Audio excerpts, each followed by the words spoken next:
Coming up, State of Business, sponsored by IWS Aviation.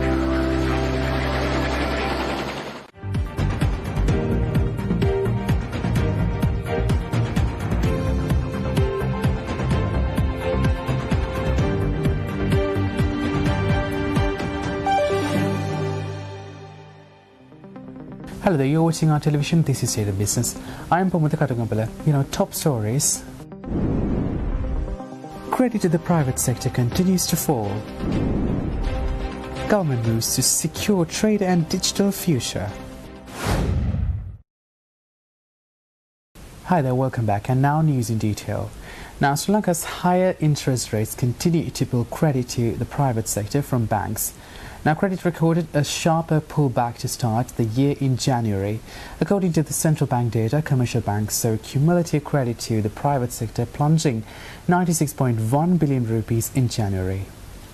Credit to the private sector has declined continuously from May last year. This followed the bumper policy rate hike in April and the economic meltdown which caused businesses and households to reduce spending due to sharp acceleration in inflation. On an annual basis, however, the private sector credit showed 4.3% growth from the levels seen a year ago. The January private sector credit number reflects the still unraveling economy, which is struggling to find a footing. However, since mid-February, Lanka has seen positive signs with some increase in foreign currency inflows. This is supported by strengthening remittance, the tourism sector and other funding lines which improved sentiments. Sri Lanka received $169.9 million from tourism in February, slightly up from $169.4 million in the same month a year ago. As a result, the spot rupee appreciated by about 11% by last week from 2 weeks ago. The year-end forecasts for the rupee were rattled last week as Fitch on Wednesday predicted the rupee to plunge to 390 rupees to a dollar, while Bloomberg Economics put the rupee at 309 rupees a day later. Monthly movements in private credit are important high-frequency economic data points which provide an idea about the health of the economy. The sharper fall in credit in January shows that the economy is on the decline. The central bank surprised markets a fortnight ago when it delivered a 100 basis points hike in key policy rates when the markets were expecting a dovish stance. Meanwhile, workers' remittances inflows continued a strong run in February. Migrant Sri Lankan workers have sent over $400 million to support their families. February recorded $407 million in workers' remittances inflows, up from $204.9 million in a year ago. However, this is slightly down from $437.5 million in January. The remittance inflows may also have received a boost from the record outflow of people looking for overseas jobs last year. This includes who left seeking greener pastures elsewhere as they were fleeing the economic crisis at home. Sri Lanka saw a record 320,000 people migrating in 2022, the highest for any year. With the February figure, Sri Lanka in total has received $844.9 million in workers' remittances in 2023, a 82% growth from the same period last year. If the current uptrend in workers' remittances persists, income could top $5 billion this year. Sri Lanka's workers' remittances inflows lost steam in 2021 and was at its lowest in 2022 as workers migrating for foreign jobs plummeted due to the pandemic. Further, grey market channels which offered massive premiums to the official foreign exchange rate thrived during this period. Sri Lanka is currently seeing some easing up in the domestic foreign exchange market with increased inflows and lower imports. This is buttressed by positive sentiments from the deal with the International Monetary Fund, which is expected to be approved on the 20th of March. As a result, the rupee, which depreciated over 80% last year, has appreciated by about 11%. The central bank a fortnight ago said the domestic foreign exchange market was returning to normal.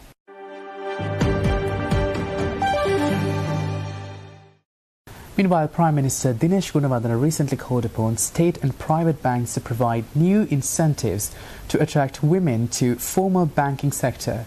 Premier Gunawardena holds that attracting women to the formal banking sector would help to strengthen women's role in the economy. Addressing top banking sector executives, he pointed out attracting women to the formal banking sector would also help them to be free from informal lenders who charge exorbitant interest rates and exploit women. Senior officials of the central bank said once an attractive scheme is announced, the central bank could address the issue of fiscal security and collateral requirements to speedily implement the scheme. International Finance Corporation has extended grants for awareness programs aimed at expanding banking sector into rural areas with special target of low-income households. It was pointed out that the thousands of branches of banks across the country could add several million new women in this target group to the list of their account holders in a short time. The Prime Minister asked the bank's executives to expand soft loan schemes to women engaged in small and medium enterprises as well as those in plantation sector. He also stressed the need for the banking sector to support the food security and rural revitalization scheme being implemented in 14,000 Gramaniladhari divisions. Premier Gunawardhan emphasized to the public and private banks the need to prepare a roadmap for this program. He expressed appreciation over role played by the banks during the economic crisis. It was expressed that banks must use their networks to make young women aware of the benefits of opening bank accounts. These allow formal channels to be used to get government welfare facilities including Samurdhi benefits and pensions. Further, digital online banking is to be expanded.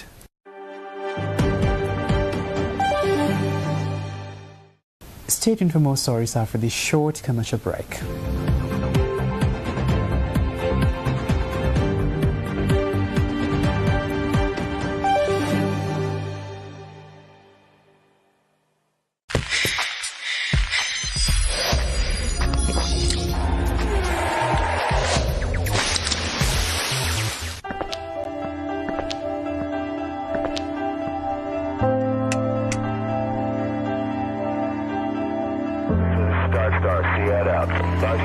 IWS Aviation.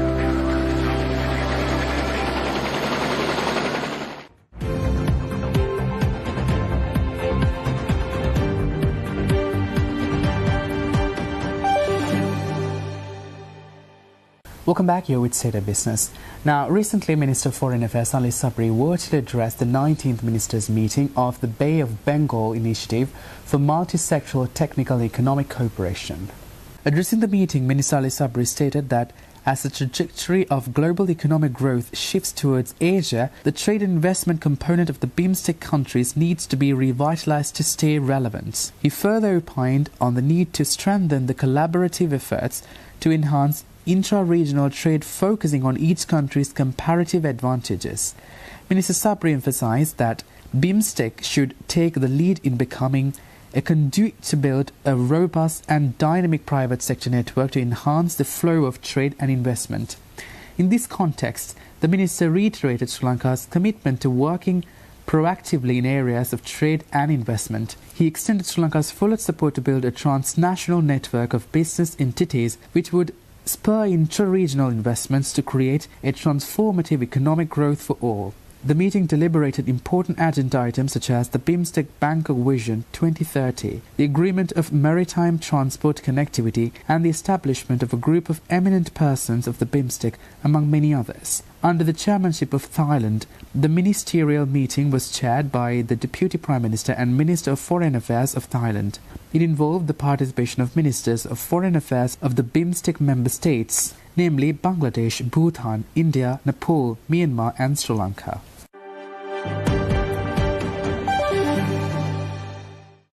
Meanwhile, State Minister of Technology Kanaka Herath recently emphasized that preparations are underway to establish a significant milestone in Sri Lanka's IT sector by 2030.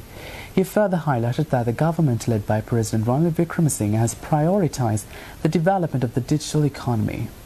He made this statement during his attendance as a chief guest at the E-Swabhimani Award ceremony. This is an event organized annually by the Information and Communication Technology Agency of Sri Lanka under the Ministry of Technology at the Sri Lanka Foundation Institute. The E-Swabhimani Award is the most prestigious award presented by the Government of Sri Lanka to recognize individuals or organizations that develop innovative digital applications for social progress. a total of 63 IT professionals were conferred with the esteemed E. Swabhimani Award for their innovative application development in 10 distinct categories during the years 2020 and 2021. The State Minister of Technology, Kanaka Herath, who graced the occasion, reiterated the ministry's steadfast commitment to provide unceasing support for the advancement and progress of Sri Lanka's IT sector. State Minister Herath further mentioned that the upcoming International Technology Conference and exhibition will serve as a platform to convene over 100 global industrialists and technology experts. Additionally, plans are underway to extend support to 50 Sri Lankan industries for their global expansion alongside the development of 5 key sectors in Sri Lanka. These sectors, comprising agriculture, tourism, transportation, education and healthcare, will receive focused attention towards their transformational growth. The attendance by over 100 industry professionals and technology experts from around the world is expected to generate $1 billion in foreign exchange and help Sri Lanka to enter the global markets.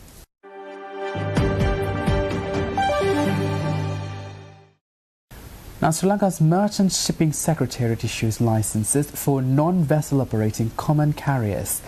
The new category allows these agents to obtain their own port terminal payment facilities. Recently, feeder shipping lines announced that they would no longer allow Sri Lankan NV or CC agents to use their port accounts to make terminal handling charges and other port-related payments.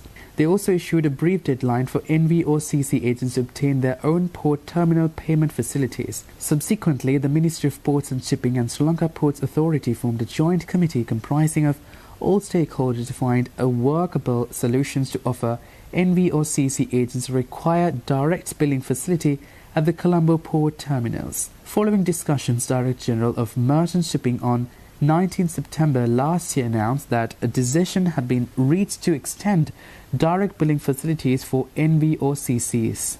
The Merchant Shipping Secretariat in October last year called applications from companies intending to obtain a license under the NV or CC category.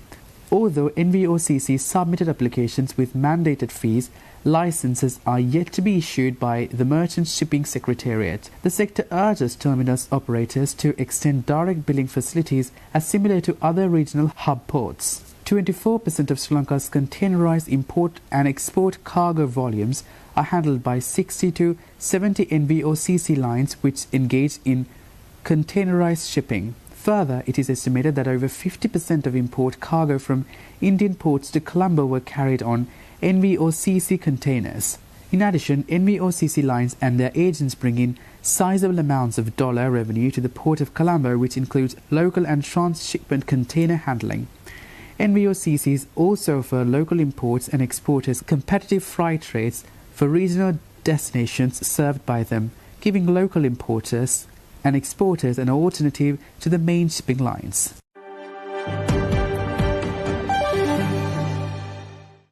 Stay tuned for the stock update.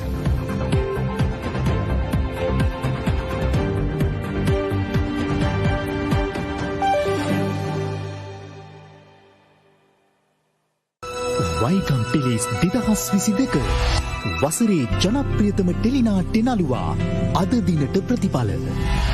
වසරේ ජනප්‍රියතම ටෙලිනාට්‍ය නිලිය අද දිනට ප්‍රතිඵල.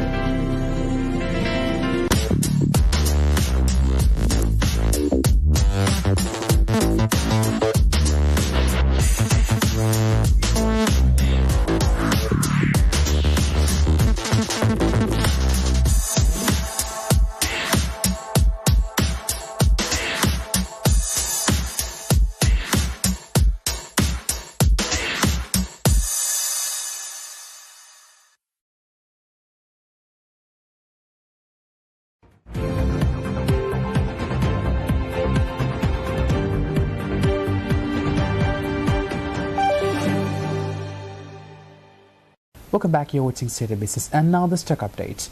Trading at Colombo Stock Exchange ended on mixed notes today.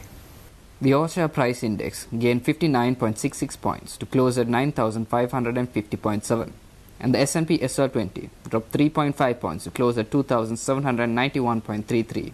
The turnover was 1.4 billion rupees, and over 52 million shares were traded. Coming up next are Forex rates.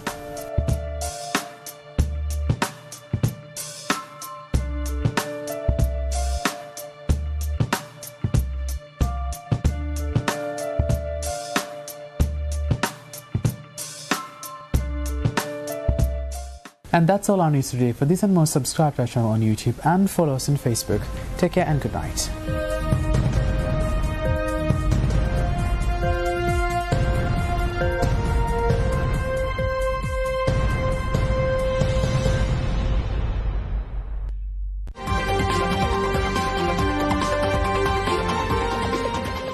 State of Business was sponsored by